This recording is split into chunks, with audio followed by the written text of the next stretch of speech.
बाहर भी आकाश है। तो हम परमात्मा से अछूते हैं ही नहीं, परमात्मा हमारे भीतर भी है, परमात्मा हमारे बाहर भी है।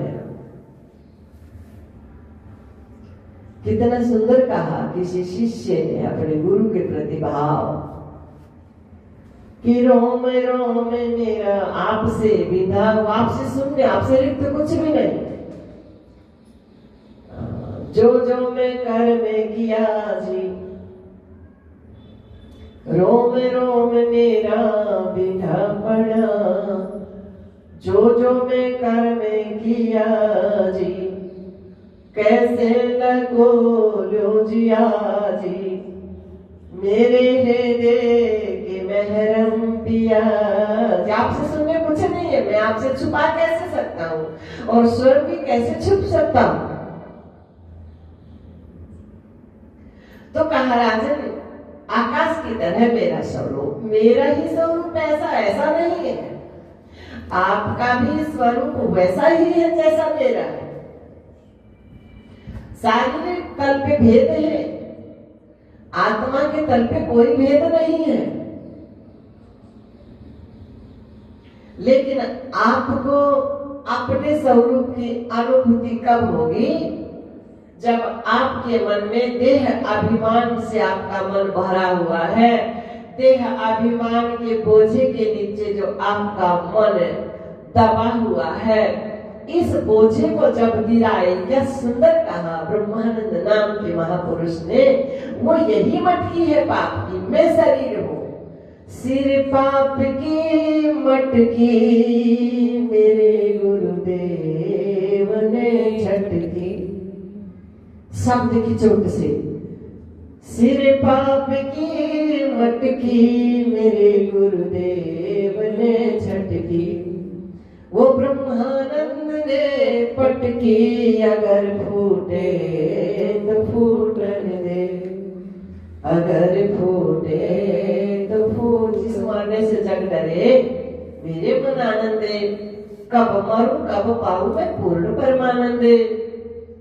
सिर पाप की मटकी मेरे गुरुदेव ने झटकी, ब्रह्मानंद ने पटकी, अगर फूटे तो फूटन दे। मुझे है काम ईश्वर से, जगत के शरीर बाहर मत जाना, ये शरीर बिगड़े बीमार हो मरे जो मर्जी महाराज, काम ईश्वर से जगत रूठे तो रूठन दे। कुटुंब परिवार सुखदारा, माल धन लाज लोकन की, हरि का भजन करने से, भजन ध्यान रखना अपने स्वभाव में, हरि का भजन करने से अगर छूटे तो छूटन दे। मुझे है काम ईश्वर से, जगत रूठे तो रूठन दे। तो राजन, आपका भी स्वरूप वैसा ही है जैसा मेरा है, बस देह अभिमान गलित हो जाए आपके मन से। महाराज रघुगण धन्य हुए, दोनों गुरु शिष्य धन्य हुए महाराज। और महाराज परीक्षित जी ने, क्योंकि पात्रता के अनुसार गुरुदेव सबके मन ऐसे पात्र न हो कि एकाएक छलांग लगा जाए। जैसे गुरु जी ने कहा, इंद्रिय समूह रोका याही को कहत सम, मन का निरोध किया ऋषि मुनि भाखे दम, वेद गुरु विश्वास। इतने सामर्थ्य के थे हो गुरुदेव, वेद गुरु विश्वास, सत्य वचन गुरु वाक्य है। मन को साधने की क्षमता, इंद्रियों से मन को समेटने की क्षमता, और वेद वाक्य और गुरु के श्रीमुख से सुने हुए वचनों में इतना अटूट विश्वास हो। वेद गुरु विश्वास चढ़ गए क्षमा छम, जहां से फिर निवर्तन्ते तद्धाम परमम मम। जहाँ पर नहीं आना जाना वो ऐसा देश दीवाना, जहाँ पर नहीं आना जाना वो ऐसा देश दीवाना। सरल से शब्दों में किसी अनुभूत महापुरुष के मन ने बड़ा सुंदर कहा इसी भाव को कि आऊंगा ना जाऊंगा, क्योंकि आना जाना है ही नहीं महाराज। आऊंगा ना जाऊंगा, मरूंगा ना जीऊंगा, क्योंकि जीव तो तब मरा हो, मरे तब बार बार जीना, बार बार मरना हो, आना जाना भी तभी घटित हो। आऊंगा ना जाऊंगा, मरूंगा ना जीऊंगा, मैं गुरु के चरण में अमीरस पीऊंगा, मैं गुरु के चरण में अमीरस पीऊंगा। आऊंगा न जाऊंगा, मरूंगा न जीऊंगा, मैं गुरु के चरण में अमीरस पीऊंगा, गुरु के चरण में अमीरस पीऊंगा। तो गुरुदेव एकाएक प्रत्येक मन में इतने सामर्थ्य हो न हो, लेकिन लक्ष्य तो यही पूरा करना है।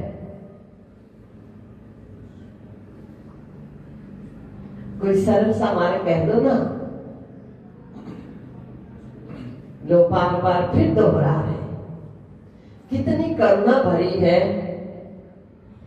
तो आओ एक और वृक्ष की शीतल सी छाया में है, एकाएक यदि नहीं डूब सके, नहीं मर सके, नहीं अपने परिचय में आ सके, नहीं स्वयं से स्वयं का मिलन हो सके, नहीं यदि स्वयं को स्वयं का प्रणाम न कर सके,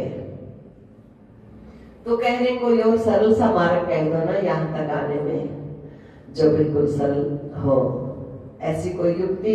हाँ कहा ऐसा है, कम से कम कहा यमराज है तो भगवान ही उस रूप में भी, लेकिन भगवान के यमराज के रूप में दर्शन तो न करने पड़े।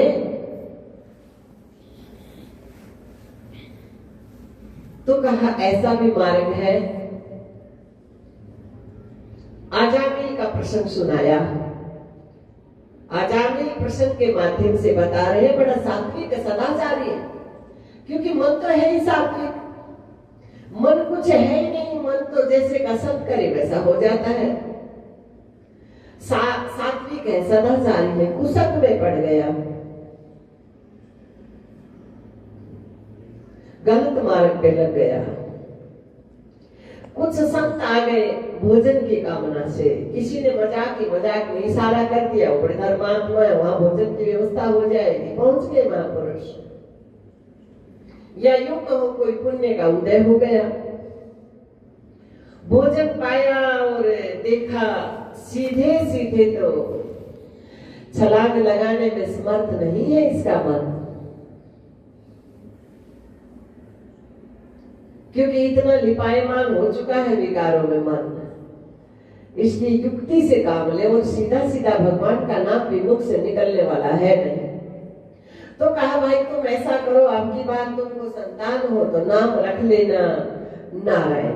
यहाँ ये भी दिखाया जा रहा है कि गुरु के वाक्य में यदि श्रद्धा हो, यहाँ गुरु जी ने कहा जो गुरु वचन पे डट गए, कट गए फंद 84 के, भाई जो गुरु वचन पे डट गए, कट गए फंद 84 के, मिला दिया युग फाटा हुआ जोड़। यदि गुरु के वाक्य पे ठहर जाए हमारा मन, मिला जो युगों युगों से बिछड़ा हुआ, ये अपने आप से ही मिला दिया युग फाटा हुआ जोड़े, थकी सब मन कपटी की दौड़े, और वस्तु मिली ठोड़ की ठोड़, खोया कह सो बावरा और पाया कह सो कूरे। यहाँ खोया पाया कुछ नहीं, ज्यों का त्यों भरपूर, मिला दिया युग फाटा हुआ जोड़े, और थकी सब मन कपटी की दौड़, अजी वस्तु मिली ठोड़ की ठोड़, भरत मिट गए मथुरा काशी के, जो गुरु वचन पे डट गए, कट गए फंद 84 के। तो कहा नारायण नाम रख लेना अपने बच्चे का, ठीक है, कोई बड़ी बात नहीं। समय पाकर बच्चे का जन्म हुआ, महापुरुषों की बात याद रखी, नारायण नाम रखा। अब दिन में न जाने कितनी बार नारायण का नाम उच्चारण हो जाए, नारायण इधर आओ, नारायण ये करो, नारायण वो करो। समय पूरा हो गया, यमदूत के पास लेकर आए हैं, पास में बांधने लगे, कष्ट हुआ तो अपने पुत्र का नाम पुकारा है, नारायण बचाओ, नारायण बचाओ। भगवान नारायण के पास सब घूम रहे थे, बंधन से मुक्त किया है। यहाँ भगवान नारायण के नाम की महिमा को प्रकट किया है, दूसरी तरफ ये सिद्ध का किया है कि भूमि में बीज चाहे उल्टा गिरे सीधा अंकुरित होता है। उसी प्रकार से या हाथ से छूट जाए वैसे ही बीज तब भी अंकुरित होता है। उसी प्रकार से भगवान का नाम जाने में अनजाने में उल्टा सीधा भाव से कुभाव से आप कहते हो ना मन नहीं लगता, मन नहीं लगता। देखो मन तो वही लगेगा, सीधी सी बात है, जहां मन लगने की जगह है। बाकी आप लाख प्रयास करोगे मन कहीं लगेगा नहीं और लगना भी नहीं चाहिए। यदि 19-21 लग भी गया तो सीधा 84 का ही चक्कर है। पानी जैसे झील में ही ठहरता है, उसी प्रकार से मन का ठहराव अपने स्वभाव में, अपने स्वरूप में ही संभव है। बाकी संपूर्ण त्रिलोकी भले ही मिल जाए, लेकिन फिर भी मन ठहरने वाला नहीं है। नाम का सुमरण क्या काम करता है? अंतःकरण को शुद्ध करता है। जैसे नाना प्रकार के साबुन बर्तन साफ करने के काम आते हैं, वस्त्र साफ करते हैं, उसी प्रकार से भगवान के नाम के जो साबुन है ये अंतःकरण रूपी बर्तन को साफ करते हैं, जिससे मन स्थिर हो जाए, मन ठहर जाए, मन की चंचलता हट जाए, मन निरोना हो जाए, पावन हो जाए, पवित्र हो जाए, अपने स्वभाव में आने की पात्रता पाले। इसलिए ये सब साधन। और प्रहलाद जी जो है, प्रहलाद जी ने भी यही किया। गर्भ अवस्था में ही नारद जी ने प्रहलाद जी को मंत्र दीक्षा दी है।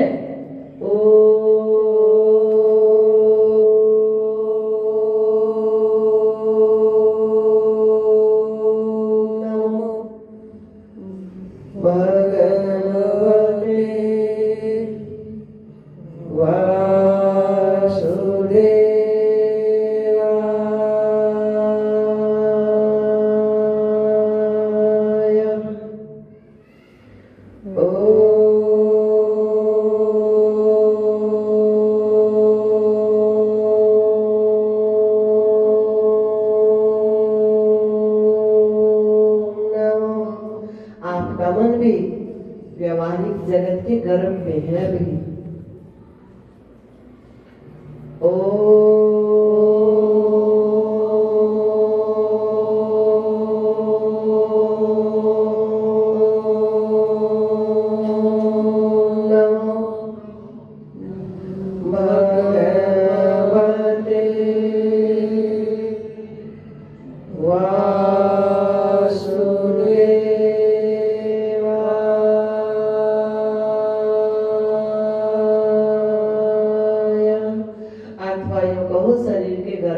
अभी छठा नहीं है, अभी इसका अलग से जन्म नहीं हुआ है।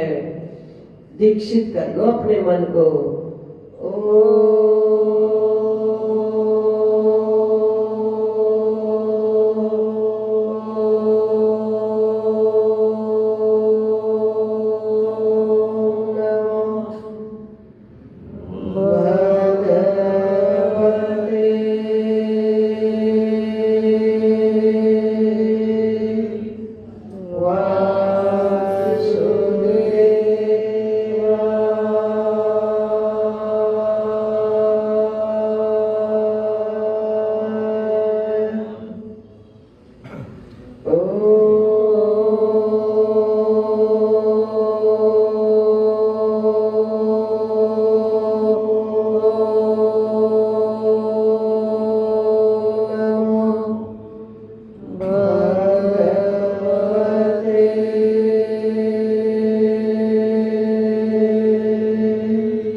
और मंत्र उच्चारण के साथ साथ रोमांच होता है, तो समझो वहां से इकट्ठा हो रहा मन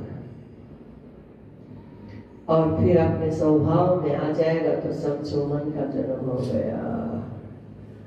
नहीं तो गर्भ में है, और गर्भ में कितनी पीड़ा होती है, कितनी यातना होती है, उल्टा लटका रहता है, तो मन भी उल्टा लटका हुआ है।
मन क्या हो गया गर्भ में,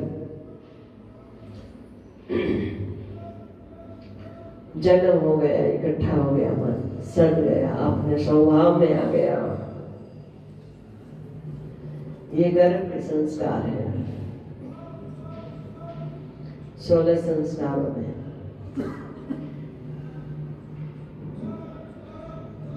और यही कारण रहा महाराज प्रहलाद जी को शारीरिक तल पे, देखो आत्मा के तल पे कोई पीड़ित नहीं कर सकता है, लेकिन शरीर के तल पे कितनी पीड़ाओं में से निकाला, कितनी पीड़ाओं का सामना रहा, लेकिन मन कहाँ रहा, सब पीड़ाओं से अछूता, क्योंकि मन का जन्म हो गया, मन गर्भ से बाहर आ गया, शरीर के गर्भ में नहीं है, शरीर में रहते रहते शरीर के गर्भ में नहीं है। इसलिए मृत्यु का भय लेस मात्र भी नहीं छू पाया प्रहलाद जियों के मन को। सुखदेव जी महाराज ने एक श्लोक में कहा, गुरु जी ने उस श्लोक को अपने शब्दों में यूं कह दिया कि शिला के ऊपर बांध भगत दरिया में डूबवाया, खूनी हाथी छोड़ दिया पर्वत से गिरवाया, तोप के आगे खड़ा किया और जहर खिलवाया, चिता के अंदर अग्निला होरी में बैठाया। कोई भावुक भगत के हृदय से कितने सुंदर उद्गार प्रकट हुए हैं कि भगत गोदी के अंदर, शरीर रूपी गोदी में, उसके वो क्या है, होलिका की गोदी में तो शरीर है, और उस शरीर की गोद में जितना आसन हो, शरीर के आसन पे प्रहलाद जी का मन आरूढ़, और क्या गा रहा, भगत गोदी के अंदर राम राम राम में, भगत गोदी के अंदर राम राम रमाटे, भगत गोदी के अंदर राम राम रमाटे, राम राम रमाटे, भगत गोदी के अंदर राम राम रमाटे। सही माइंड में हृदय से राम निकलेगा, मार्ग में जो भी कुछ होगा सब बह जाएगा, सब बह जाएगा। तब गुरु जी ने कहा कि है नो कंठे सड़क सीधी, कोई ग्रंथि नहीं कहा, कोई ग्रंथि नहीं है कहा उसके मिलन में, है नो कंठे सड़क सीधी, गुरु आत्मानंद बता दी, है नो कंठे सड़क सीधी, गुरु आत्मानंद बता दी, आत्म आदि रहित अनादि, बेसमझ बतावे सादी, आत्म आदि रहित अनादि, बेसमझ बतावे सादी। तो शिला के ऊपर बांध भगत दरिया में डुबवाया, और खूनी हाथी छोड़ दिया पर्वत से गिरवाया, तोप के आगे खड़ा किया और जहर खिलवाया, चिता के अंदर अग्निला होली में बैठाया, अजी रोमत लग भी जला नहीं, जो मन धर्म में निष्ठ, जो मन अपनी स्मृति में धर्म में, जहां वो मन है उस कुटिया की भी क्या करता है, रक्षा करता है, यहाँ और पक्का हो गया है। पहले आपने कई बार सुना है, रोमत लग भी जला नहीं, झड़ लागी ना ताती, आहा उल्ट पुल्ट सब लंका जारी, एक विभीषण कर कहना। विभीषण का मन कहाँ था, स्वभाव में, राम में, अपने परिचय में। हनुमान जी ने जब अग्नि लगाई लंका में, सब जल गया, एक विभीषण की कुटिया क्या हो गई, बच गई। रोम तिलक भी जला नहीं, झड़ लागी ना ताती, ना गले काल की दाल, उनको मौत ना खाती। भाई याद आ गया, शरीर के साधना में, तपस्या में था आपकी भावना के अनुसार, तो एक अखंड ज्योत जलती रहती थी, घी डाला नहीं डाला चलती रहती थी वो। पता नहीं कैसे अग्नि लग गई वहां,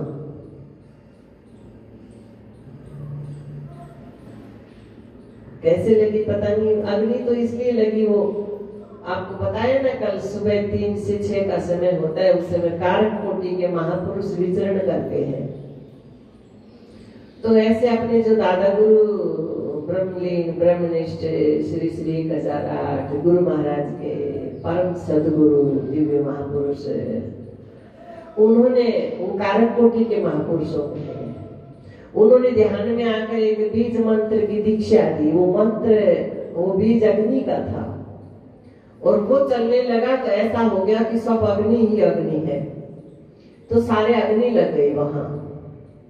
जितना और कोई सामान नहीं होता था, एक कुशा का आसन होता था, एक तो चित्र फोटो वगैरह, बस और कुछ था नहीं। वो सब जो था वहां सब आग लग गई।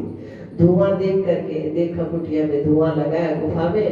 अब नियम था किसी को जाना नहीं होता, तो गुरुजी के पास आए। गुरुजी ने कहा आप मुझे महाराज जी का नाम लिया कि उनको लेकर आओ। वो महाराज जी बहादुरगढ़ थे, वहां से लेकर के आए। देखा तो सब धुआं भरा है। और मुझे ऐसा लग रहा है कि मैं अग्नि का ही रूप हूँ, अग्नि हूँ बस, उसके अलावा कुछ नहीं, लेकिन शरीर जला है। बताया ऐसा हो रहा है तो फिर महाराज जी ने जल तंत्र का बीज मंत्र दिया और ऐसा करो मैं यही हूँ। तो जल तंत्र के बीज मंत्र का जाप किया तो बिल्कुल वैसा ही हो गया कि मैं जल रूप हूँ, सब शांत हो गया।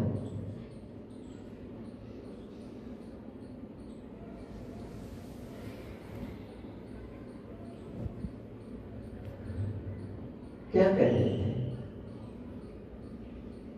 क्या प्रसंग चल रहा था?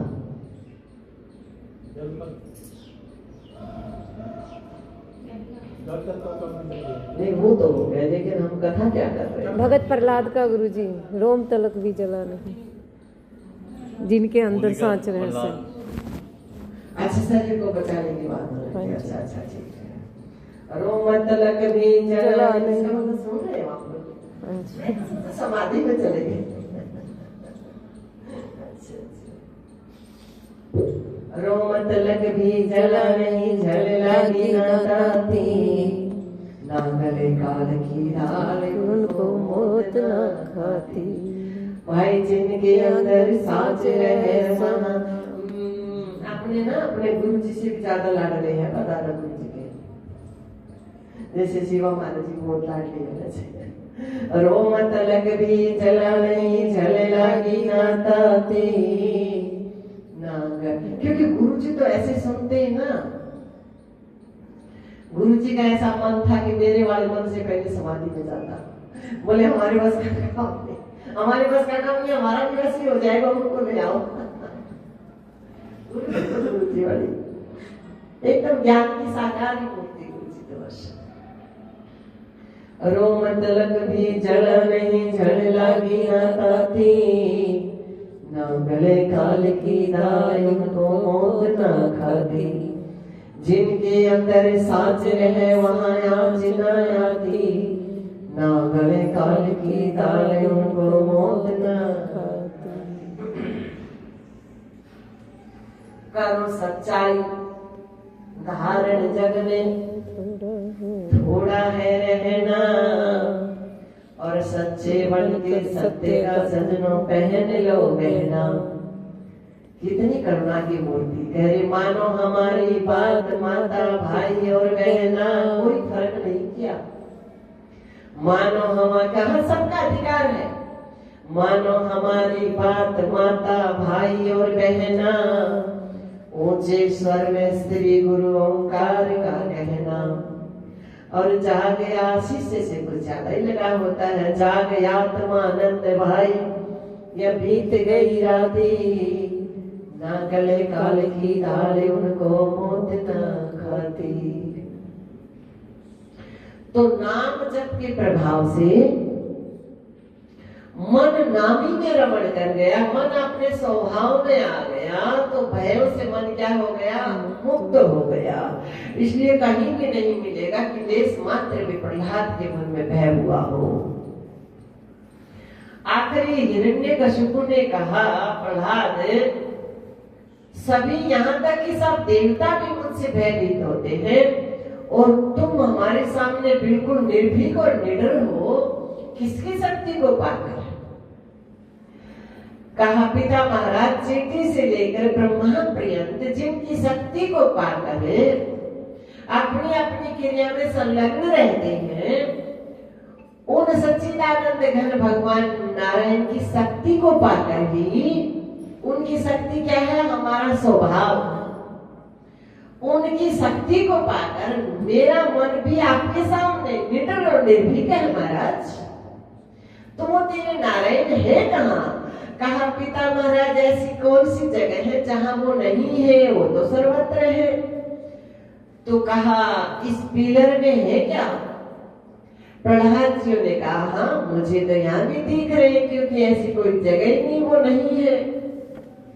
अब राक्षस राज का क्रोध इतना बढ़ गया, खड़ग से पिलर पे प्रहार किया, और भगत के जो निकला हुआ वाक था उसको सिद्ध करने के लिए पिलर विदीर्ण करते हुए सच्चिदानंद घन भगवान नरसिंह भगवान के रूप में प्रकट हुए। नरसिंह भगवान की राक्षस राज का कल्याण किया।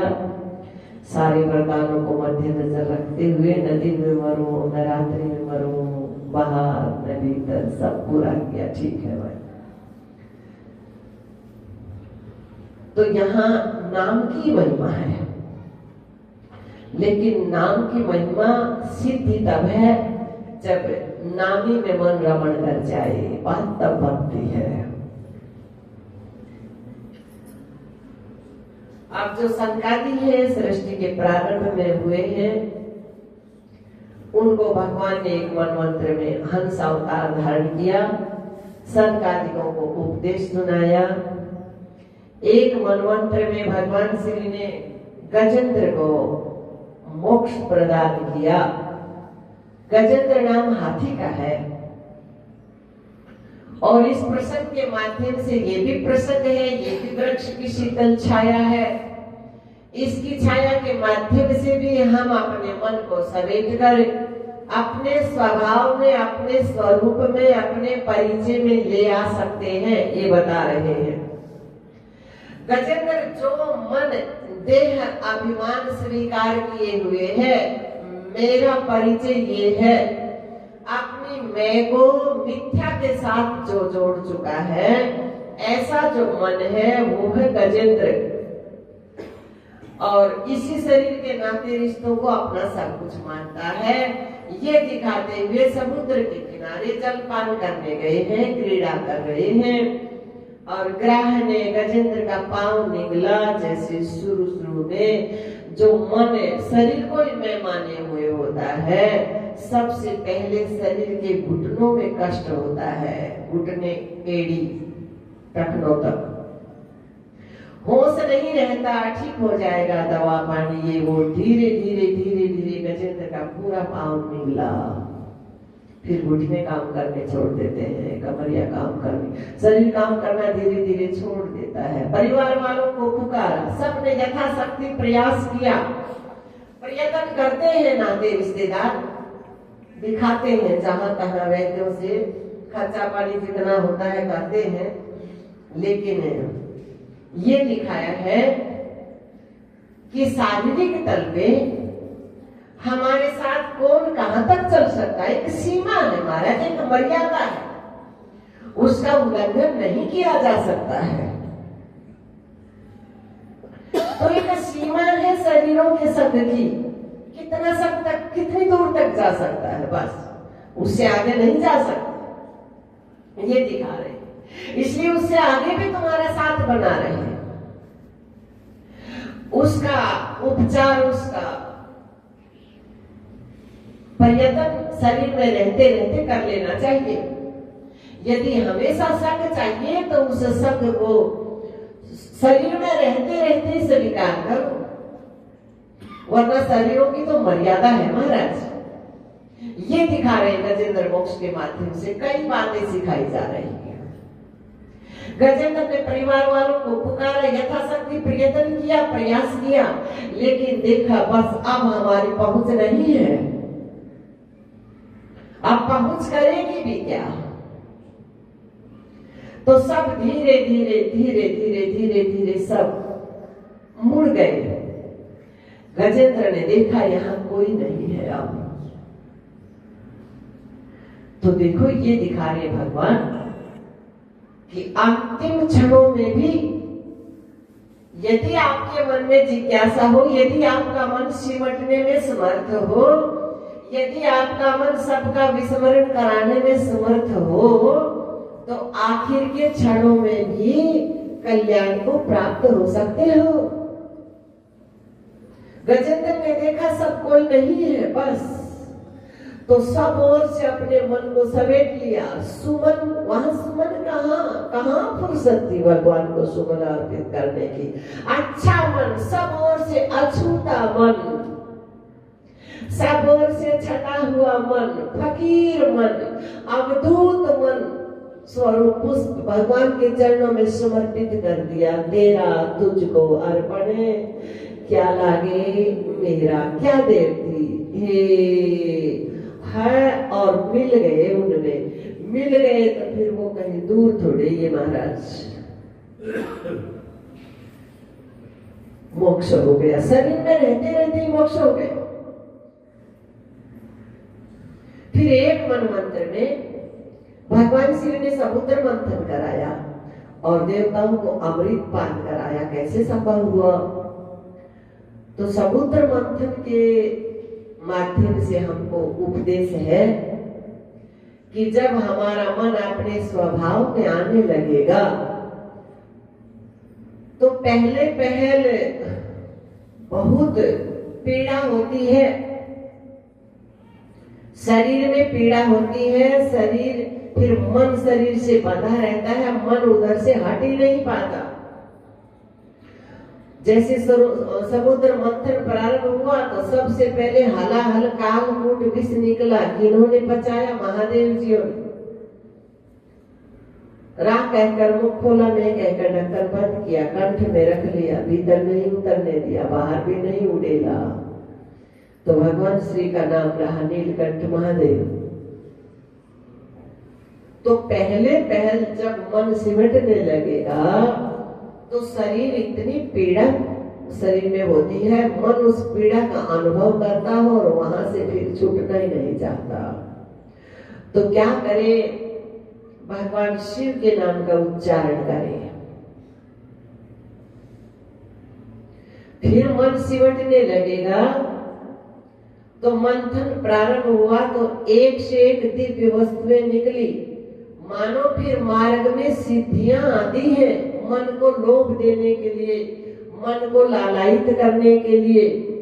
झाड़े फूकने लग गया, कुछ बोल दिया सिद्ध हो गया, एक पूछा उछा का चक्कर पड़ गया। ये सब मार्ग में सिद्धियां आ जाती हैं, संसार की वाहवाही के चक्कर में आ गया। इसलिए गुरु जी ने कहा लक्ष्य को प्राप्त जब तक मन नहीं हो जाए, जब तक लक्ष्य वेदन न हो जाए, तब तक जो पूजा सत्कार करे कोई हाथ जोड़ के न जा, हाथ जोड़कर नहीं भाई ना रहे ना रहे ना रहे, वरना तो वही मंडा पके और वही बिल्ली चके। इसलिए जिज्ञासु मन को एकांत चाहिए, इसलिए चाहिए एकांत, पता ही नहीं लगे कानों कान। ये उपदेश दे रहे हैं। तो मंथन प्रारंभ हुआ, कामधेनु गाय निकली, ऋषियों को दी, एरावत हाथी देव राजेंद्र को, कौस्तुभमणि भगवान श्री नारायण के कंठ पे सुशोभित, वारुणी देवी दानवों को, लक्ष्मी देवी भगवान नारायण के गले में वरमाला, चंद्रमा भगवान शिव के मस्तक पे, ऊंचे सर्वे नाम का घोड़ा महाराजेंद्र को।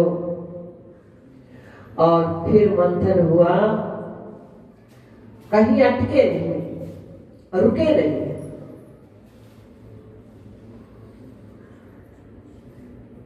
फिर मंथन हुआ तो आपकी बार स्वयं सच्चिदानंद घन भगवान अमृत का कलश लेकर धन्वंतरी जी के रूप में प्रकट हुए। बोलिए धन्वंतरी भगवान की जय। अब देवों के हाथ से दानवों ने लगाया, झपट्टा ले गए, महाराज ले गए, महाराज ले गए, भगवान की शरण गए। भगवान ने कहा चिंता न करो, ये उपदेश देते हुए कि तुम्हारे द्वारा किए हुए कर्म का फल है, तुमसे कोई छीना झपटी भले करे लेकिन घूम फिर करके आएगा तुम्हारे ही पास।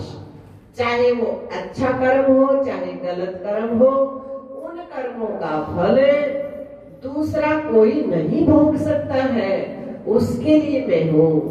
है तुम्हारे कर्मों का भोग, सुख भी तुम्हारे कर्मों का फल है, दुख भी तुम्हारे कर्मों का फल है। अपने स्वभाव में आना भी आपके कर्मों का फल है। ईश्वर की गुरु की अनुकंपा तो है ही है, लेकिन तुम्हारा पुरुषार्थ तो साथ में, नहीं तो क्या करेंगे कोई। और दुख भी प्रत्येक के कर्म का फल है। ये उपदेश देते हुए भगवान श्री ने मोहिनी का रूप बनाया है।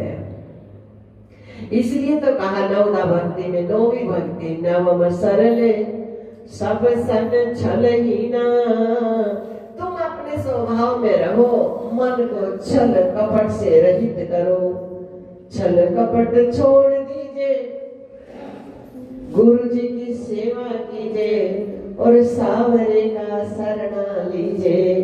खेलो रे मैदान में, सावरे का सरना लीजो, खेलो रे मैदान में। नव सरल सब सन अच्छा लगी ना, और मम भरोस ही हर सना दीना। तो भगवान श्री ने मोहिनी का रूप बनाया, 2 लाइन बनाई, लीला लीला में अमृत का कलश लिया, 2 लाइन बनाई, देवदानों के अमृत पिला रहे हैं। स्वरभानु नाम के राक्षस जो है उनके मन में आया कुछ गड़बड़ लग रहा है, देवता का वेशभूषा बनाया है। ये देखो, भले कोई चोला हो, लेकिन हमारा मन दैवी संपदा के गुणों को स्वीकार करे, तब भी अमृत हाथ लग सकता है। क्योंकि दैवी संपदा के गुणों को स्वीकार करेगा हमारा मन, तो मन शुद्ध हो जाएगा, अंतःकरण शुद्ध हो जाएगा, और शुद्ध मन में वो झलक आ जाएगी महाराज, ब्रह्मानंद बरस जाएगा। ये उपदेश देते हुए स्वरभानु नाम का राक्षस देव का रूप बनाया और बैठ गया सूर्य चंद्र के बीच में। भगवान तो सब जानते हैं, लेकिन भगवान तो प्रत्येक लीला में उपदेश दे रहे हैं, हमारा मार्गदर्शन कर रहे हैं, जानते हैं। लेकिन सूर्य चंद्र का संकेत पाकर भगवान श्री ने सुदर्शन चक्र से मस्तिष्क का भेदन किया, 2 भागों में बट गया, राहु और केतु के नाम से जो प्रसिद्ध है। अब देवदानों का महासंग्राम हुआ, देव अमृत पान कर चुके, देवों की विजय हुई। दानव अपने गुरु शुक्राचार्य की शरण गए, हमारा मार्गदर्शन करो। शुक्राचार्य जी ने कहा, तुम राक्षसों की उल्टी बुद्धि गुरुजनों की मानते कहाँ हो? बलि नाम के दैत्य ने कहा, गुरुदेव आप जैसा कहोगे मैं वैसा ही करूंगा। तो कहा, स्वर्ग पे आधिपत्य चाहते हो, ब्रह्म ज्ञानी महापुरुषों की सेवा करो। नर्मदा के तट पे महाराज बलि ने ऐसा सुंदर अनुष्ठान प्रारंभ किया है। जो भी ब्रह्म ज्ञानी महापुरुष आते, ब्रह्म ज्ञानी अपने स्वभाव में जो मन आ गए, ऐसे मन जिस शरीर में है वो शरीरों की सेवा करते, मन वचन कर्म से। प्रभु नाम के महापुरुष ने इनकी सेवा से संतुष्ट होकर कहा,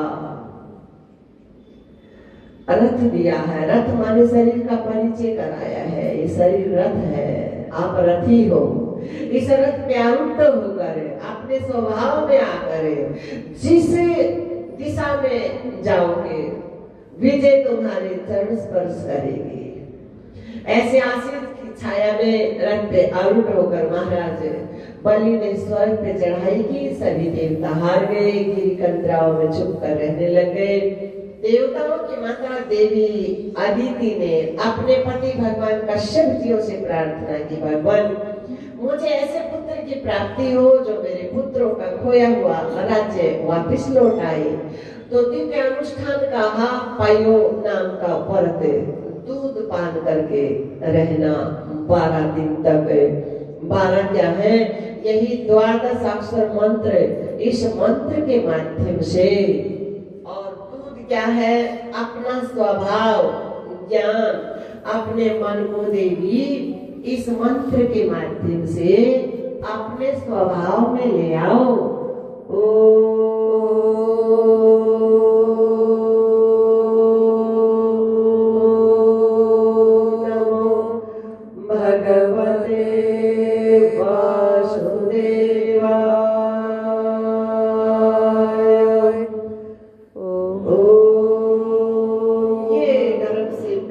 संस्कार है, माँ अपने मन को संस्कारित करे।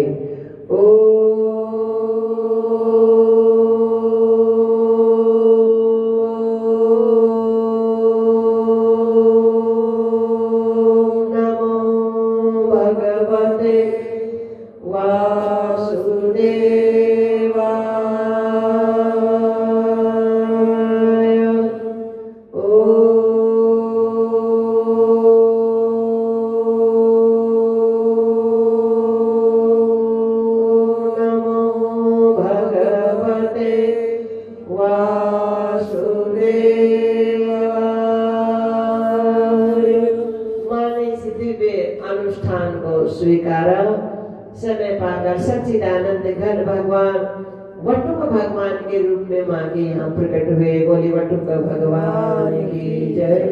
आकाश देव ने प्रकट होकर वटुक भगवान को छत्ता भेंट किया है। ब्रह्मदेव जी ने कमंडलू भेंट किया है। सप्त ऋषियों ने कुशा का आसन भेंट किया है। देव गुरु बृहस्पति जी ने गायत्री मंत्र की दीक्षा दी है। और ब्रह्मचारी भिक्षा के लिए जाता है। प्रथम भिक्षा गुरु को समर्पित होती है। भिक्षा के लिए जब चले तो मार्ग में भगवती जगदम्बा परा अम्बा महामाया अन्नपूर्णे सदापूर्णे शंकर प्राण वल्लभे भगवती ने प्रकट होकर वटुक भगवान को भिक्षा प्रदान की है। बोले अन्नपूर्णे मैया की जय। भिक्षा लिया करे भगवान श्री ने अपने देव गुरु बृहस्पति जी को समर्पित की। तो गुरु महाराज ने कहा नहीं नहीं महाराज, इतनी भिक्षा से हम संतुष्ट होने वाले नहीं है, तो क्या चाहिए गुरुदेव? कहा भिक्षा में हमें त्रिलोकी का राज्य चाहिए, आप कोई साधारण भिक्षुक थोड़े ही है महाराज, कहाँ मिलेगा? आप सब जानते हैं, मुझे बढ़ाई देना चाहते हैं। तो नर्मदा के तट पे महाराज बलि बड़े धर्मात्मा हो चुके हैं। क्या बात है, धर्मो रक्षित रक्षित, बहुत उनका मन धर्म में निष्ठ हो चुका है महाराज। वहां से आपको ये भिक्षा मिलेगी। वटुक भगवान नन्हे नन्हे श्री चरणों में पादुका चटकाते हुए पहुंच गए भिक्षाम देहि माम। और महाराज बलि तो निहाल हो गए, धन्य हो गए महाराज। के ही कारण आगमन तुम्हारा, कहियो सो करते लावे उबारा। ये महापुरुष कहो कैसे आना हुआ? बस राजन आपका नाम सुना तो दर्शन करने आ गए। नहीं नहीं महाराज क्षमा करो, आप जैसे महापुरुष बिना किसी कारण के किसी ग्रस्त के यहाँ नहीं महाराज। निसंकोच होकर बताओ आपके आने का कारण। तो महाराज बहुत मन है हमारे अपने कदमों से माप कर और 3 कदम भूमि का दान कर दीजिए महाराज। 3 कदम तीनों लोक से मैं न्यारा खेलूं, 3 लोक से मैं न्यारा खेलूं। मैं योगी अवधूता जी। मानो भगवान का कहना है हमारे साकार स्वरूप का दर्शन का फल अथवा ब्रह्म ज्ञानी महापुरुषों की सेवा का परिणाम कोई साधारण थोड़े होने चाहिए महाराज। आपका मन परिपक्व अवस्था को प्राप्त हो जाए। धर्म को स्वीकार किया है आपके मन ने, लेकिन अभी बाह्य जगत से भी जुड़ा हुआ है कुछ मात्रा में। और पूर्ण रूप से जब तक आप अपने स्वभाव में नहीं आ जाओगे तो फिर फल तो कैसा अधूरा ही रहा है अभी। अब महाराज शुक्राचार्य जी ने कहा राजन महाराज बलि नारायण है, देवों का कार्य करने के लिए ऐसा बनाया है वेशभूषा। मानो शुक्राचार्य जी महाराज जनाना चाहते हैं कि कोई ये मन में नहीं आ जाए किसी के कि अनजाने में महाराज बलि ने ऐसा कदम उठाया है, अथवा राक्षस के चोले में चोला है, कुल ऐसा है, लेकिन मन तो वही है ना। और मन ने धर्म को स्वीकार किया है, मन ने दैवी संपदाओं को स्वीकार किया हुआ है महाराज। ऐसा नहीं है कि चूक गए, ये दिखाना चाहते हैं। मानो अपने शिष्य की जगत में गुरु और पिता ऐसे हैं जो अपने शिष्य अपने पुत्र को अपने से बहुत आगे बढ़ता हुआ देखकर बहुत प्रसन्न चित्त होते हैं। तो ये दिखाना चाहते हैं, अपने शिष्य की ख्याति और बढ़ाना चाहते हैं। इसलिए कह रहे महाराज नारायण जी है स्वयं देवों के कार्य के लिए ऐसा किया है, तो ठीक है गुरुदेव कोई बात नहीं है। महाराज माप लीजिए संकल्प। महाराज और कुछ दिखाना चाहते हैं शुक्राचार्य जी महाराज। गुरु अपने शिष्य को बहुत ऊंचाई पे ले जाने के लिए क्या नहीं कर सकते महाराज। पहले पुत्र प्यारा माँ का, उनसे बढ़कर शिष्य गुरु का, और पता नहीं सदगुरु की रचा का वो क्या से क्या दर्शा दे। गुरु मेहर करें तो काबू से हंस बना दे, कौवा वृत्ति से छुड़ा कर हंस वृत्ति को महाराज प्रदान कर देते हैं। ये उपदेश देते हुए शुक्राचार्य जी महाराज कमंडलू के छिद्र में प्रवेश कर गए। भगवान श्री ने सप्तर्षियों ने जो कुशा का आसन दिया उसमें से सीख निकालते हुए कमंडलू के छिद्र में रखी तो शुक्राचार्य जी की एक आंख बंद हो गई। दूसरी दृष्टि से भगवान मानो उपदेश दे रहे हैं कि जो मन एक में निष्ठ हो गया उसका परिचय है सबको समान भाव से देखे, सबका समान कल्याण की कामना करे। अब संकल्प होते ही महाराज वटुकजियों ने तो ये विराट रूप धारण किया है। एक चरण से सातों लोग नीचे के माप लिए, दूसरे चरण से सातों लोग ऊपर के माप लिए। अब महाराज बलि को बांध कर डाल दिया, शरीर को बांध दिया। राजन ये पृथ्वी लोक है, व्यवहारिक जगत है, ये दहरा है, ये कर्म भूमि है। आपने जो वचन दिया है वो पूरा नहीं हुआ तो फिर बंधन स्वीकार करना पड़ेगा। तीसरा चरण कहाँ रखो? ये उपदेश दिया है कि ये शरीर भी भूमि है महाराज, ये शरीर भी क्षेत्र है महाराज। तीसरा चरण इस क्षेत्र पे, इस भूमि पे रख दीजिए महाराज। बस फिर क्या बचा? फिर शेष परमात्मा ही बचे। निहाल हो गए महाराज बलि तो, धन्य हो गए।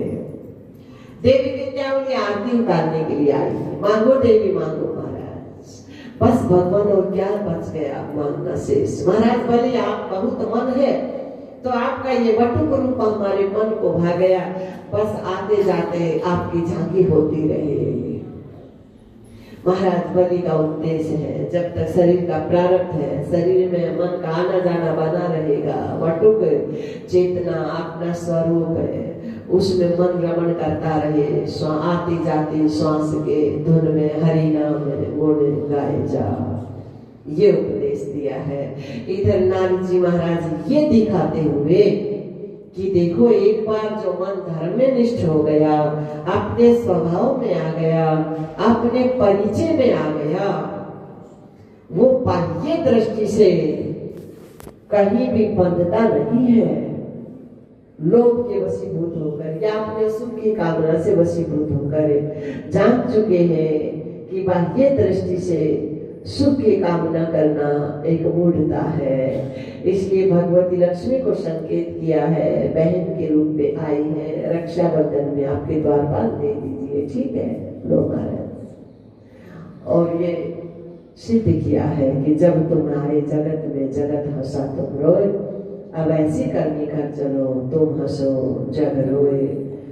सबसे पहला करने वाला कार्य शरीर में रहते रहते हमारा मन अपने में सिमट जाए, अपने स्वभाव में आ जाए, अपने परिचय में आ जाए। कम से कम अपनी पहचान तो हो जाए कि मैं कौन हूँ।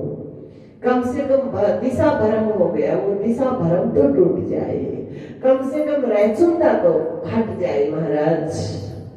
स्पष्ट दिखाई तो दे कम से कम कि मैं ये शरीर नहीं हूँ, शरीर एक साधन है, कुछ समय के लिए मिला है, इसका मैं लाभ उठाऊं। बस इस पे आरूढ़ होकर मैं अपने स्वभाव में आ जाऊं, इतना लाभ तो उठाना ही चाहिए महाराज। अब 9वें स्कंद में प्रवेश। 24 अध्यायों के माध्यम से 12 अध्यायों में सूर्यवंश की चर्चा और 12 अध्यायों में चंद्रवंश की चर्चा। सूर्यवंश में भगवान श्री राम जी का प्राकटीकरण और चंद्रवंश में भगवान श्री कृष्ण का प्राकटीकरण 10वें स्कंद में।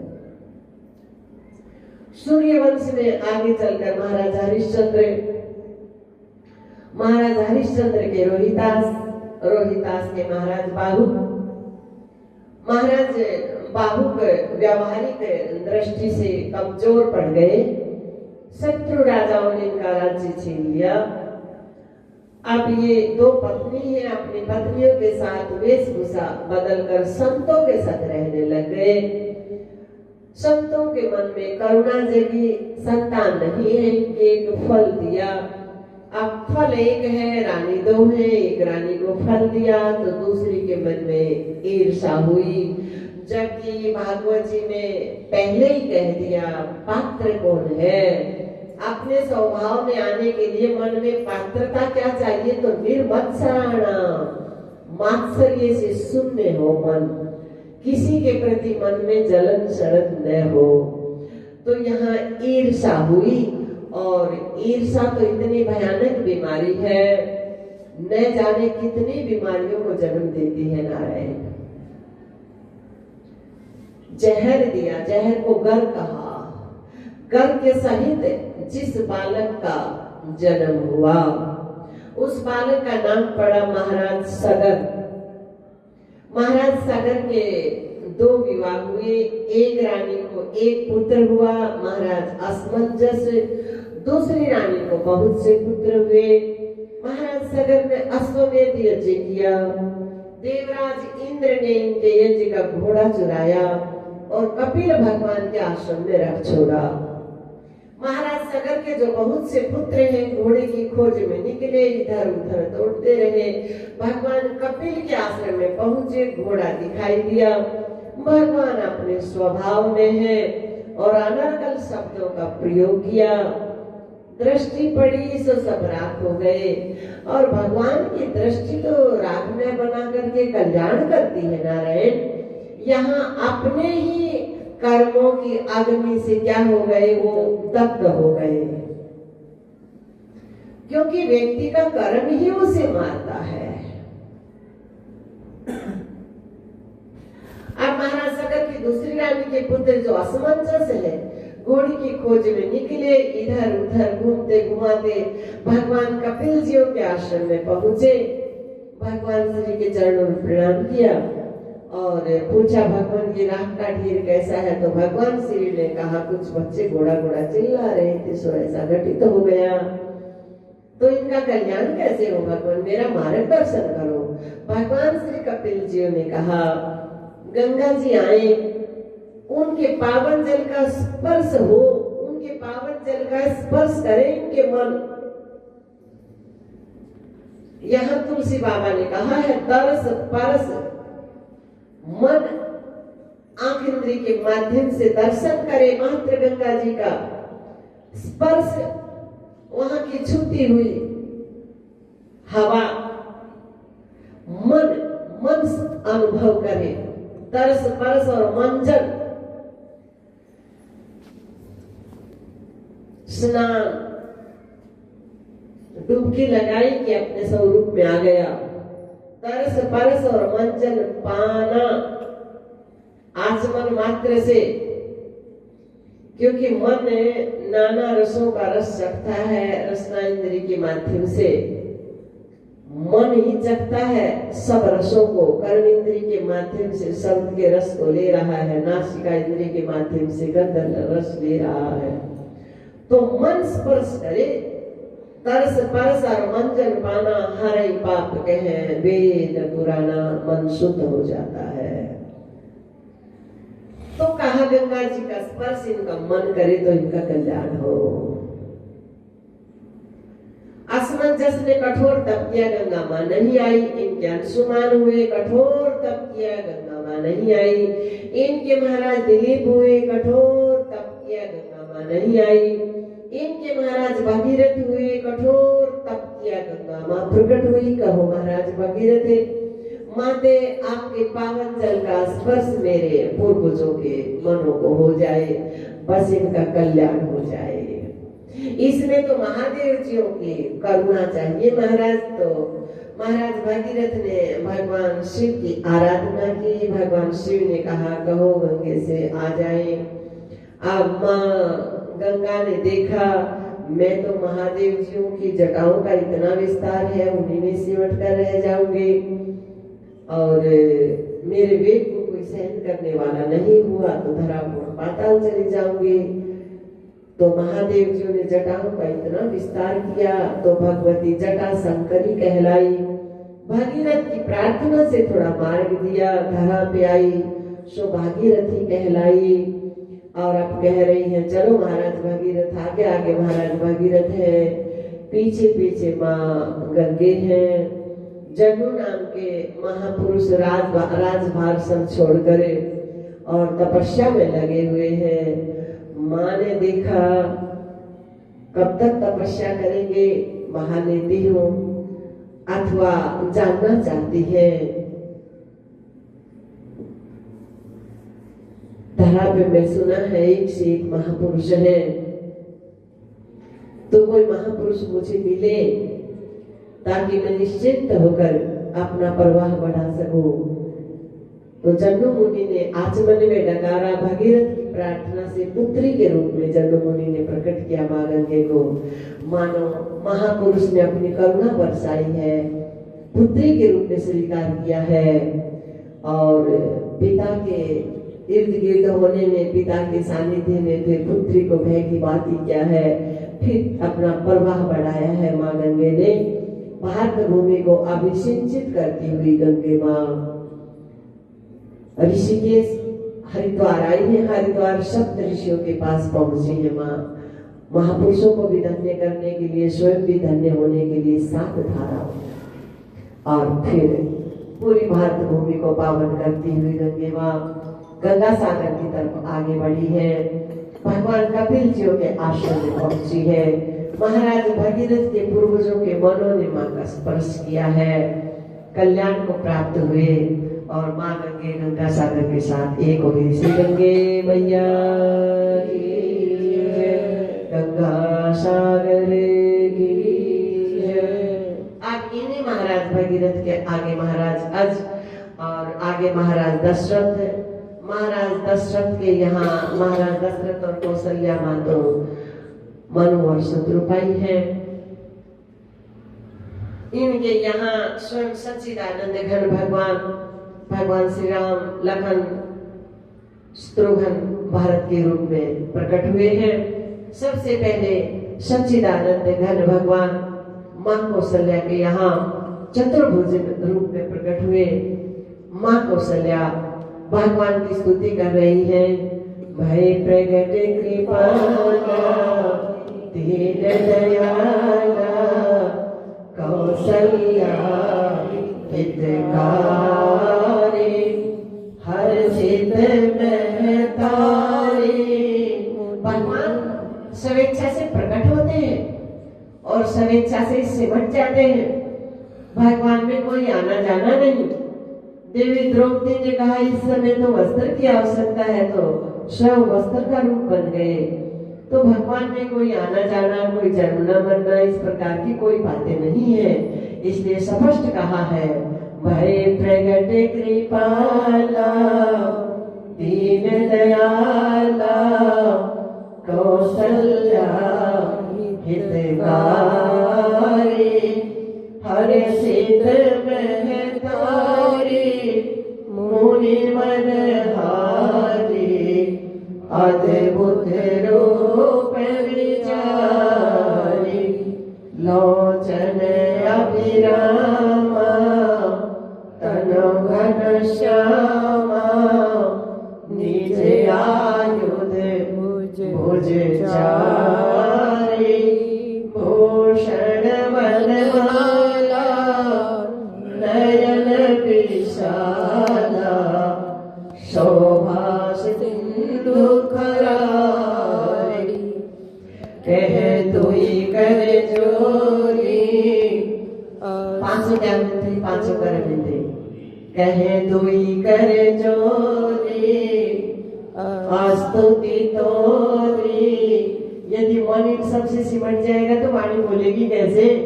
कहे और सिमट रहा है मेरा मन।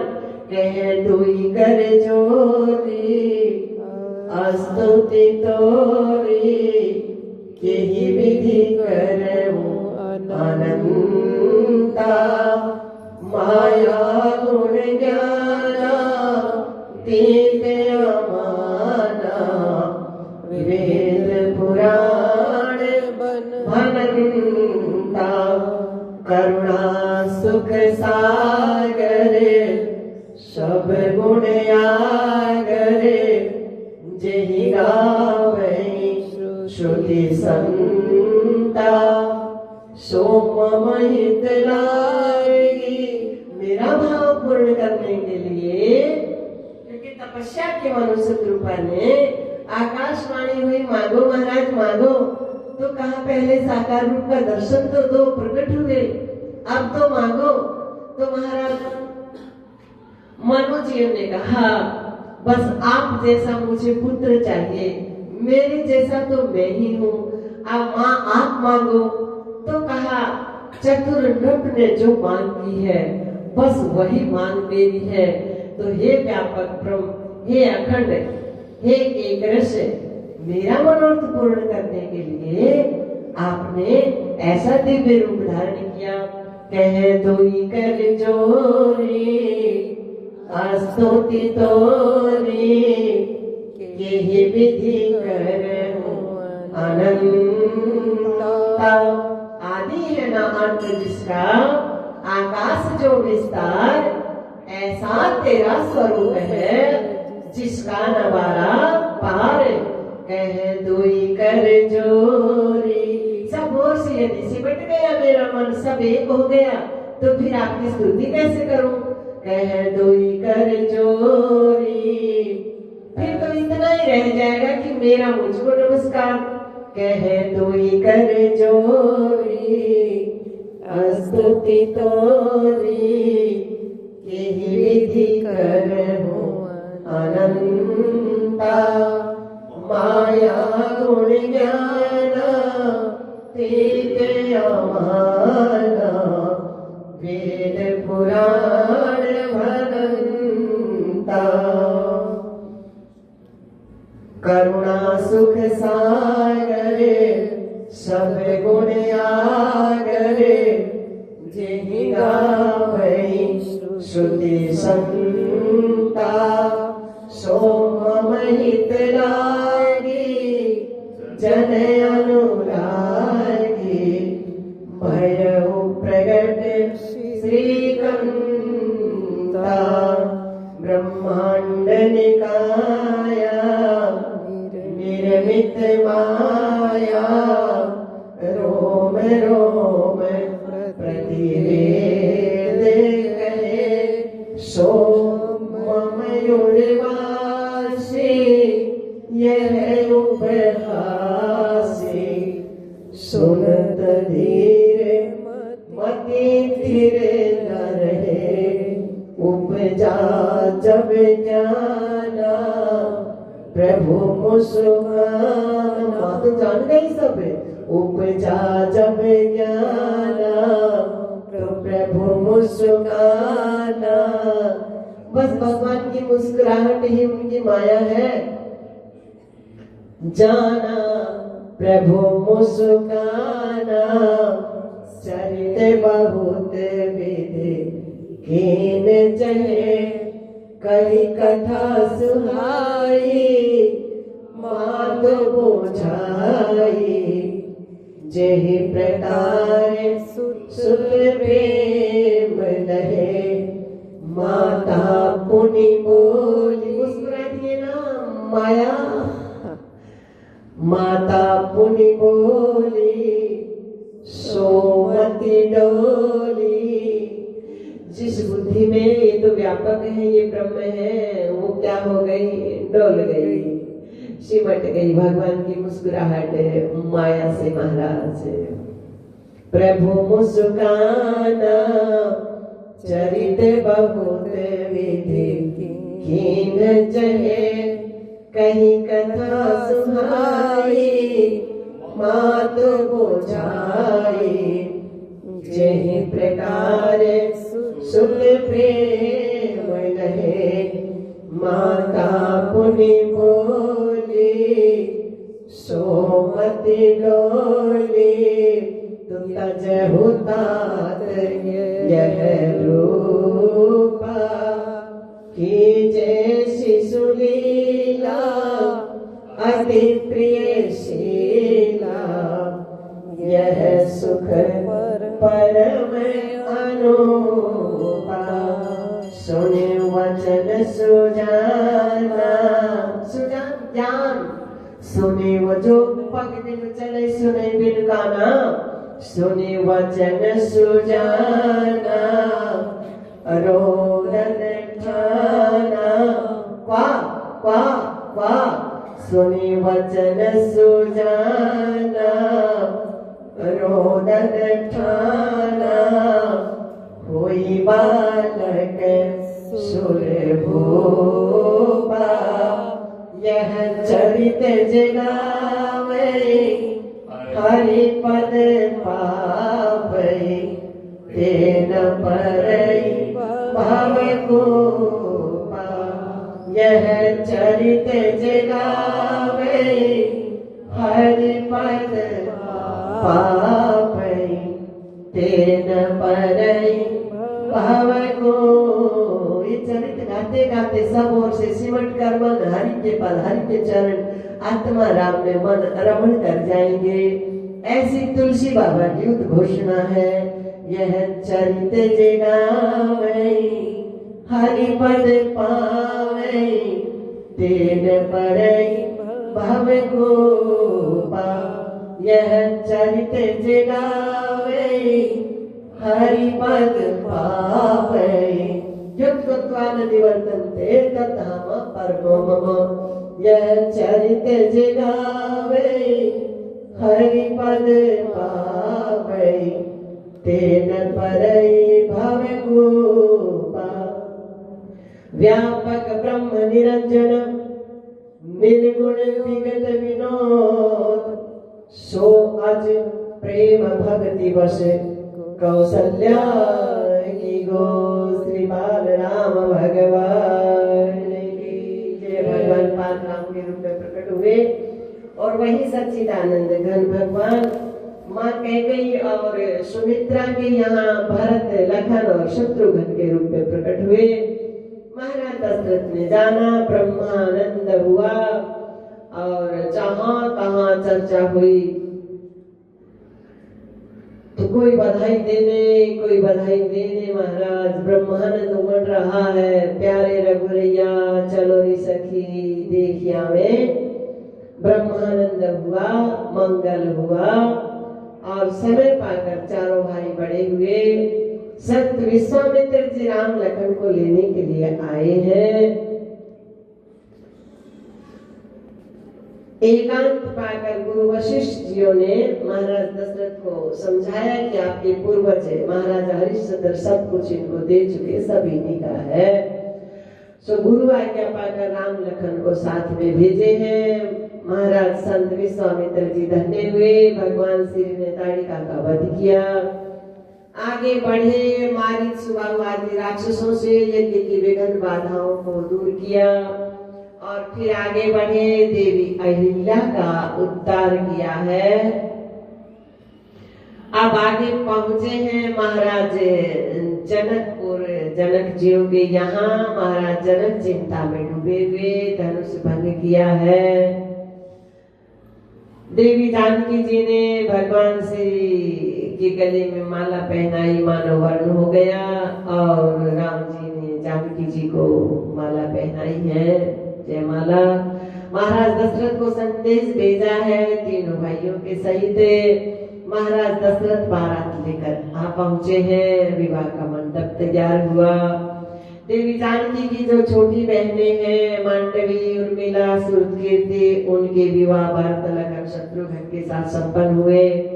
अब यहाँ मानो बिना ही बुलाए महाराज दशरथ की झोली में कहो, जीवन में कहो, चारों पुरुषार्थ आ गए, धर्म अर्थ काम और मोक्ष। चारों युगल स्वरूपों को लेकर अयोध्या आए, मंगल उत्सव हुआ, आनंद हुआ। इन्हीं झांकियों को हृदय में धारण किए हुए अब हम चंद्रवंश की तरफ चलते हैं। चंद्रवंश में आगे चलकर महाराज देववीर, राजवीर, सूरसेन के महाराज वसुदेव जी, वसुदेव जियों के देवक की 7 पुत्रियों के साथ विवाह संपन्न हुए। सबसे छोटी देवी देवकी के यहाँ 8 कन्याएं, 8 पुत्र हुए। 8वें स्वयं सच्चिदानंद घन भगवान श्री कृष्ण के रूप में अवतरित हुए। 9वीं एक कन्या हुई। सुखदेव जी महाराज राजा परीक्षित जियों से कह रहे, राजन जो तुम्हारी दादी मही सुभद्रा जी रही, भगवान श्री ने 11 वर्ष गोकुल में ले जाएंगी, 14 वर्ष मथुरा में ले जाएंगी, 100 वर्ष द्वारका में ले जाएंगी और अपनी लीला समेटकर अपने स्वभाव में, अपने स्वरूप में सिमट गए। बाल कृष्ण लाल की जय। महाराज परीक्षित जी और सुखदेव जी महाराज आप कोई भाव प्रकट करना चाहते हैं, कुछ हमको बताना चाहते हैं, लक्षण दिखाना चाहते हैं कि सिमटे हुए मन के लक्षण क्या है। शरीर से भी पता लग जाता है। आपको बार बार कहा जाता है आपके शरीर की बैठक, आपके शरीर की हलचल आपके मन दशा को दर्शाती है। कहा गुरु महाराज ने अपने भजनों में एक शब्द में कि कोई कोई सज्जन ऐसे होते देख बता देंगे चेहरा, आत्म दृष्टि सबके भीतर जिसका है सब में डेरा। तो वही बताने जा रहे लक्षण। हम स्वयं ही दूसरा कोई जाने न जाने, उससे हमको कोई लाभ भी होने वाला नहीं है। हम स्वयं जाने, स्वयं समझे, क्या हमारा मन कुछ सिमटा है, क्या हमारा मन अपने स्वभाव में आया है, तो लक्षण क्या घटेंगे ये बता रहे हैं। महाराज परीक्षित जी ने कहा बाबा आप तो थोड़े में ही समेट गए भगवान की सारी बातें। मैं तो भगवान की क्या क्या लीलाएं की, उन लीलाओं को विस्तार से मेरा मन सुनना चाहता है। सुखदेव जी ने कहा राजन 4 दिन हो गए, कुछ खा लो पी लो, थोड़ा जलपान कर लो, क्षमा करो गुरु महाराज। शरीर के तल पे भी भूख प्यास नहीं है और मन के तल पे भी भूख प्यास नहीं, आत्मा के तल पे भी भूख प्यास नहीं है। क्यों नहीं है तो लक्षण बता रहे हैं। यदि मन अपने स्वभाव से परे होता है, मन अपनी दिशा से विमुख होता है,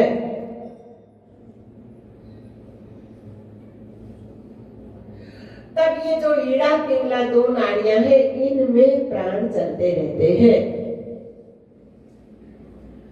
और जब मन अपने स्वरूप की तरफ अभिमुख होता है, अपने स्वभाव की तरफ अग्रसर होता है, ऊर्ध्वगामी होता है, मन का चिंतन कहो, अपनी समृद्धि की तरफ, ऊपर की तरफ होता है, या अंतर्मुख कह दो, तो इन दोनों नाड़ियों से प्राण हटकर सुषुम्ना नाड़ी में प्राणों का संचार हो जाता है। और सुषुम्ना में एक रस होता है। जब उस नाड़ी में प्राण प्रवेश करते हैं, प्राण के दबाव से वो रस उठता है और अपने आप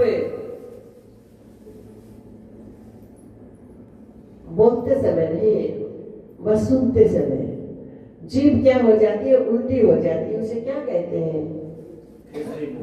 खेचरी मुद्रा। स्वामी जी सुने, श्रवण का महत्व, मात्र सुने मन, श्रवण का महत्व तो देख। सुनते सुनते मन ऊर्ध्वगामी हो जाएगा, अंतर्मुख हो जाएगा, तो अपने आप खेचरी मुद्रा लग जाएगी, जीभ उल्टी हो जाती है, सुषुम्ना में प्राणों का संचार हो जाता है। और तालू में एक बारीक सुई की नोक जैसा कुछ अखरता है, वो ढक्कन लगा है वहां, वहीं से वो बारीक सी नाड़ी भीतर गुजरती है, ब्रह्मरंध्र की तरफ जाती है। खेचरी मुद्रा से प्राण ऊपर आ गया, अब वो वापिस नहीं आएगा प्राण, और खेचरी मुद्रा लग गई, वो बंद लग गया वहां पे, और अभी ऊपर गया नहीं है प्राण, ब्रह्मरंध्र में गया नहीं है, तो वहां दबाव से वो ढक्कन खुल जाता है और रसना पे वो एक बूंद गिरती है उस रस की।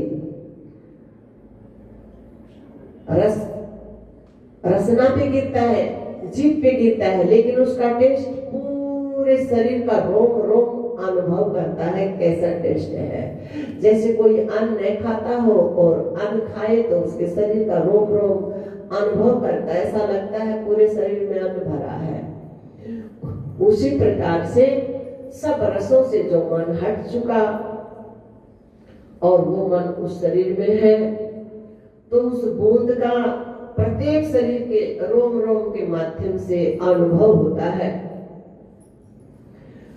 तो शरीर को उस बूंद का ऐसा महत्व है, 6 महीने तक शरीर में भूख प्यास परेशान नहीं करती है और 6 महीने तक शरीर में कोई पीड़ा कोई रोग इत्यादि भी नहीं होता है, शरीर स्वस्थ रहता है।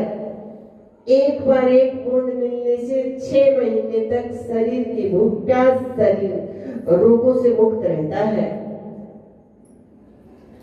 और मन को आत्मानंद मिल गया, जिसके लिए गुरु जी ने कहा आत्मानंद मिलता है तभी दिल कमल खिलता है। आत्मानंद मिलता है तभी दिल कमल खिलता है। फिर नहीं वायु से हिलता है, नहीं पानी में गलता है। मन अपने स्वभाव में आ जाता है। नहीं वायु से हिलता है, नहीं पानी में गलता है। जले ना अग्नि जल में दीवाना क्यों भटकता है। तेरा दिलदार है दिल में दीवाना, जिसे तू चाहता है, जिसके लिए तू बाहर भटकता है। तेरा दिलदार है दिल में, सुख जाता है ना तू, शाश्वत टिकाऊ एक रस, हमेशा एक रस, एक अखंड एक रस धारा प्रवाह। आत्मान वो तेरा अपना है महाराज। आत्मानंद मिलता है जभी दिल कमल खिलता है। नहीं वायु से हिलता है, नहीं पानी निगलता है। जले न अग्नि जल में दीवाना क्यों भटकता है। तेरा दिलदार है दिल में दीवाना क्यों भटकता है। भटकने का कारण करी घर की न तलाशी, भटकता मथुरा और काशी। गड़ाई जगत में हंसी, घाल कर मोह की फांसी। करी घर की न तलाशी, भटकता मथुरा और काशी। कराई जगत में हंसी, देखो जर्जरी भूत हो गया, ये देखो क्या दशा हो गई इसकी। कराई जगत में हंसी, घाल कर मोह की फांसी। स्वयं तू अपने गल में दीवाना क्यों भटकता है। आत्मानंद मिलता है तभी दिल कमल खिलता है। वो आत्मानंद की बूंद मन को मिल गई, इसलिए कह रहे हैं मेरे शरीर के तल पे मुझे भूख प्यास परेशान कर रही है, मन को भूख प्यास परेशान कर रही है। बस आप कथा श्रवण कराइए गुरुदेव। तब सुखदेव जी महाराज ने कहा राजन, सबसे छोटी देवकी पुत्री देवी देवकी का विवाह है। सुखदेव जी से संपन्न हुआ। विदाई सारथी विदाई के लिए रथ पे आरूढ़ है। नगर से बाहर निकले हैं, लेकिन कंस को अपनी चचेरी बहन से बहुत लगाव है। सारथी को एक तरफ किया, स्वयं रथ पे आरूढ़ हुआ है सारथी की जगह। और देवी देवकी के मन में बड़ा अच्छा लगा, मेरे भाई का इतना प्रेम है मुझसे। और भगवान ने देखा माँ के मन ने जगत की झूठी प्रीत को छू लिया और मेरे आने में कारण है अछूता मन। यदि अछूता मन नहीं हुआ तो हमारा इनकी गोद में आना संभव नहीं है। इसलिए मन को पात्रता प्रदान करने के लिए आकाशवाणी हुई है। जिन तुम्हारी बहन के साथ तुम्हारा इतना लगाव है, उन्हीं तुम्हारी बहन का अष्टम गर्भ तुम्हारा काल होगा। सुनते ही प्रीत बिखर गई। जिन हाथों में घोड़ों की लगाम थी वहां तलवार तन गई। और माँ देवकी का मन जगत की झूठी प्रीत से सिमट कर अपने स्वभाव में आ गया। वसुदेव जी कह रहे हैं तुम्हें तो इनकी संतान से मैं वचन देता हूँ, प्रत्येक संतान तुम्हारे हवाले है। संतान की बात कर रहे हैं।